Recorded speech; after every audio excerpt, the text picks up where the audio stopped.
Hello everyone, welcome back to my YouTube channel. അപ്പോൾ ഇന്ന് ഈ അവോക്കാഡോ നമുക്ക് കഴിക്കുന്നതായിട്ടുള്ള പരിചയം മാത്രമേ ഉള്ളൂ അല്ലേ. നമ്മൾ ഭക്ഷണത്തിന് സാലഡിലായിട്ടും അല്ലാതെയൊക്കെ നമ്മൾ ജ്യൂസായിട്ടും ഒക്കെ കഴിക്കുന്ന ഇത് മാത്രമേ നമുക്കറിയൂ. അപ്പോൾ ഇന്ന് ഞാൻ ഇത് വെച്ചിട്ട് ഓയിൽ എങ്ങനെ ഉണ്ടാക്കുക എന്നുള്ളത് നോക്കാം. അപ്പോൾ നമ്മളിത് ഒരുപാട് പഴുത്ത് കഴിഞ്ഞാൽ നമുക്കിത് കഴിക്കാൻ പറ്റുകയില്ല. അപ്പോൾ അത് കളയാനും തോന്നുന്നില്ല. അങ്ങനെയാണ് നമ്മൾ ഓയിൽ ഉണ്ടാക്കാം എന്നുള്ള ഒരു രീതിയിലേക്ക് എത്തുന്നത്. നമുക്കറിയാം, അവോക്കാഡോ അല്ലെങ്കിൽ വെണ്ണപ്പഴം എന്ന് പറയുന്നത് ഒരുപാട് വൈറ്റമിൻസ് അടങ്ങിയൊരു ഫ്രൂട്ടാണ്. ഹെയർ ഓയിലായിട്ടും ചർമ്മ സംരക്ഷണത്തിനും ഒക്കെ ഉപയോഗിക്കുന്ന ഒരു ഫ്രൂട്ടാണിത്. ഒമേഗ 3 ഫാറ്റി ആസിഡ് ഇതിലുള്ളതുകൊണ്ട് ഇത് ഹൃദയത്തിന് നല്ലതാണ്. അതുപോലെ കൊളസ്ട്രോൾ കൺട്രോൾ ചെയ്യാൻ, BP കൺട്രോൾ ചെയ്യാനൊക്കെ നല്ലതാണ്. പ്രോട്ടീൻ കുറവാണെങ്കിലും ഫൈബറും വൈറ്റമിൻസിൻ്റെ ഒരു കലവറയാണ് ഈ അവക്കാഡോ എന്ന് പറയുന്നത്. വൈറ്റമിൻ K, E, C ഇതൊക്കെ ഇതിലുണ്ട്. വൈറ്റമിൻ E ആണ് നമുക്ക് മുടിയുടെയും സ്കിന്നിൻ്റെയൊക്കെ സംരക്ഷണത്തിന് സഹായം ചെയ്യുന്നത്. അപ്പോൾ ഇത്രയും ഗുണങ്ങളുള്ള ഈ ഫ്രൂട്ട് നമുക്കിങ്ങനെ സുലഭമായിട്ട് വീട്ടിൽ തന്നെ ഉണ്ടായതാണ്. അങ്ങനെ കിട്ടുമ്പോൾ എന്തിന് കളയണം എന്ന് വിചാരിച്ചു എല്ലാവർക്കും കൊടുത്തിട്ട് അതിൻ്റെ ബാക്കിയാണിത്. അപ്പോൾ ഈ ഭയങ്കരമായിട്ട് പഴുക്കുമ്പോൾ നമുക്ക് ജ്യൂസ് അടിച്ചാലോ കഴിക്കാനോ ഒന്നും പറ്റുകയില്ല. അപ്പോൾ അങ്ങനത്തെ കുറച്ച് എണ്ണം മാത്രം എടുത്തിട്ട് നമ്മൾ ഇതേപോലെ ആദ്യം ആ ഫ്രൂട്ടിൻ്റെ തൊലി കളഞ്ഞിട്ട് ഇതുപോലെ ഇത് മാത്രം എടുക്കും. എന്നിട്ട് അത് നന്നായിട്ട് മിക്സിയിൽ വെള്ളമൊന്നും ചേർക്കാതെ അരച്ചെടുക്കുക, സ്മൂത്തായിട്ട് അരച്ചെടുക്കുക.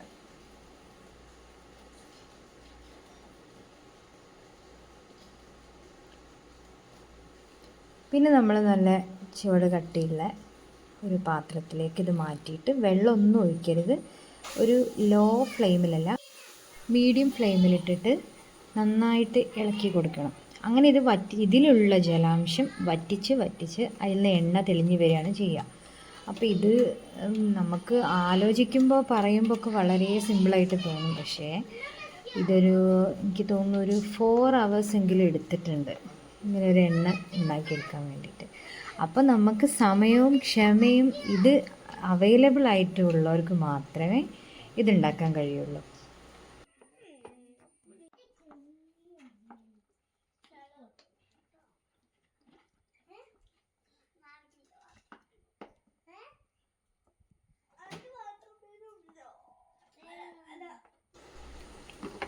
അപ്പോൾ ഇതിൻ്റെ ക്വാണ്ടിറ്റിയിലും കളറിലും ഒക്കെ ഇപ്പം മാറ്റം വന്നതായിട്ട് നമുക്ക് കാണാം. ഇതിലുള്ള വെള്ളം വറ്റിയിട്ട് കുറയുന്നതാണ്. പിന്നെ ഇതിൻ്റെ പരിസരം മുഴുവൻ ഇതുപോലെ വൃത്തികേടായിട്ടുണ്ടാവും കേട്ടോ, ഇതിന് കുമിളകൾ തെറിച്ചിട്ട്.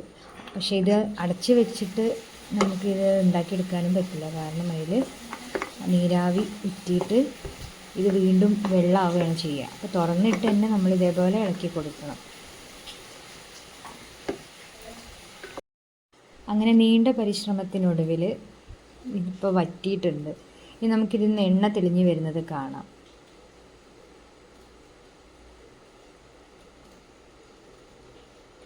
കാണുന്നില്ലേ? ഇനി നമുക്കിത് ഗ്യാസ് ഓഫ് ചെയ്തിട്ട് ചൂടാറാൻ നിൽക്കേണ്ട. അതിൻ്റെ മുന്നേ തന്നെ നമുക്ക് ചൂടോടുകൂടി, അല്ലെങ്കിൽ കുറച്ച് ചൂടൊന്ന് പോയിട്ട് ഇതുപോലെ വൃത്തിയുള്ള ഒരു തുണി എടുത്തിട്ട്, ഒരു പഴയ തുണി എടുത്തിട്ട് അതിലേക്ക് കുറച്ചായിട്ടാണ് ഞങ്ങളിത് പിഴിഞ്ഞെടുത്തത്.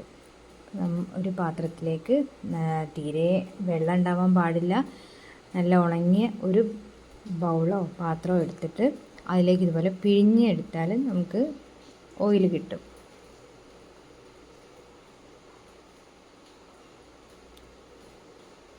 വേറെ ഓയിലൊന്നും ചേർത്തിട്ടല്ല നമ്മളിത് ഉണ്ടാക്കിയത്, അതല്ലാതെ ഉണ്ടാക്കാം കേട്ടോ. വെളിച്ചെണ്ണ എടുത്തിട്ട് അതിൽ ഇതേപോലെ അരച്ച പേസ്റ്റ് നന്നായിട്ട് ഇറക്കി സാധാരണ നമ്മൾ എണ്ണകൾ ഉണ്ടാക്കുന്ന പോലെ നമുക്ക് മുറുക്കിയെടുക്കുകയും ചെയ്യാം. ഇത് നമ്മൾ വേറെ ഒരു ഓയിലും ചേർത്തിട്ടില്ല, അതുകൊണ്ട് ഇത് പ്യുവറാണ്.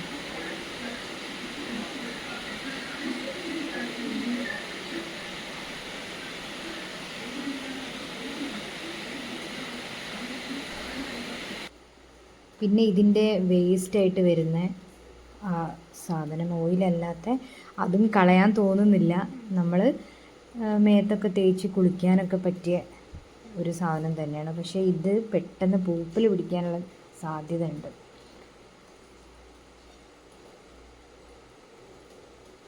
നല്ലൊരു കണ്ടെയ്നറിൽ അടച്ച് ഫ്രിഡ്ജിൽ സൂക്ഷിക്കുകയാണെങ്കിൽ കുറേ കാലം നമുക്ക് ഉപയോഗിക്കാം.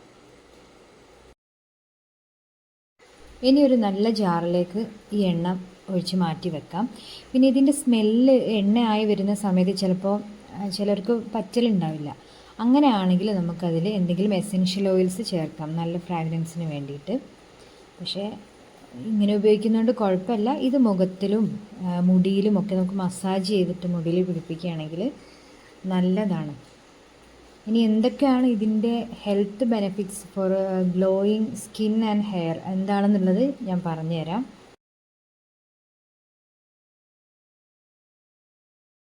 Anti ageing. വൈറ്റമിൻ ഇ ചർമ്മത്തിൻ്റെ ഇലാസ്റ്റികത വർദ്ധിപ്പിക്കുന്നതോടൊപ്പം വാർദ്ധക്യത്തിൻ്റെ ലക്ഷണങ്ങളെ വേഗത്തിലാക്കുന്ന ഫ്രീ റാഡിക്കൽസിനെ നിർവീര്യമാക്കാൻ സഹായിക്കുന്നു. അവക്കാഡോ ഓയിൽ ആരോഗ്യകരമായ കൊഴുപ്പുകളാൽ സമ്പുഷ്ടമാണ്. ഇത് ചർമ്മത്തിന് പൂർണ്ണമായ ഹൈഡ്രേഷൻ നൽകുകയും നല്ല തിളക്കം നൽകുകയും ചെയ്യുന്നു. വൈറ്റമിൻ എ ചർമ്മതടസ്സം മാറ്റാൻ സഹായിക്കുന്നു. സുഷിരങ്ങളിൽ ഈർപ്പം അടക്കുകയും മൃദുവായ ചർമ്മത്തിന് ഈർപ്പം നഷ്ടപ്പെടുത്തുന്നത് തടയുകയും ചെയ്യുന്നു. വൈറ്റമിൻ ഇ പതിവായി ഉപയോഗിക്കുന്നതിലൂടെ ടിഷ്യൂ നന്നാക്കാൻ സഹായിക്കുകയും കറുത്ത പാടുകൾ ഇല്ലാതാക്കുകയും ചെയ്യുന്നു. ഇത് വീക്കം തടയുന്ന ഒന്നുമാണ്. ഇത് തലയോട്ടിയിൽ ആഴത്തിലുള്ള ജലാംശം നിറയ്ക്കുകയും ചൊറിച്ചിലിനും മറ്റു പ്രശ്നങ്ങൾക്കുമുള്ള ഒരു പരിഹാരം കൂടിയാണ്. അപ്പോൾ ഇതാണ് ഒരുപാട് ഗുണമുള്ള ഗ്രീൻ ഗോൾഡ് എന്നറിയപ്പെടുന്ന വെണ്ണപ്പഴത്തിൽ നിന്നെടുത്ത പ്യുവർ അവക്കാഡോ ഓയിൽ. അപ്പോൾ ഇനി ഇതുപോലെ ഒരു നല്ല കണ്ടെയ്നറിൽ നമുക്ക് അടച്ചു വെച്ച് സൂക്ഷിക്കാം. ഇത് 2 വർഷം വരെയൊക്കെ നിൽക്കുന്നതാണ് ഗൂഗിൾ ചെയ്ത് നോക്കിയപ്പോൾ മനസ്സിലായത്. വേറെ വെള്ളമൊന്നും ചേർക്കാത്തത് കൊണ്ട് തന്നെ നന്നായിട്ടിരിക്കും. അപ്പം ഉള്ളവർക്ക് ഉണ്ടാക്കി നോക്കാം. അപ്പോൾ വീഡിയോ ഇത്രയേ ഉള്ളൂ. ഇഷ്ടപ്പെട്ടാൽ ലൈക്ക് ചെയ്യാനും ഷെയർ ചെയ്യാനും കമൻറ്റ്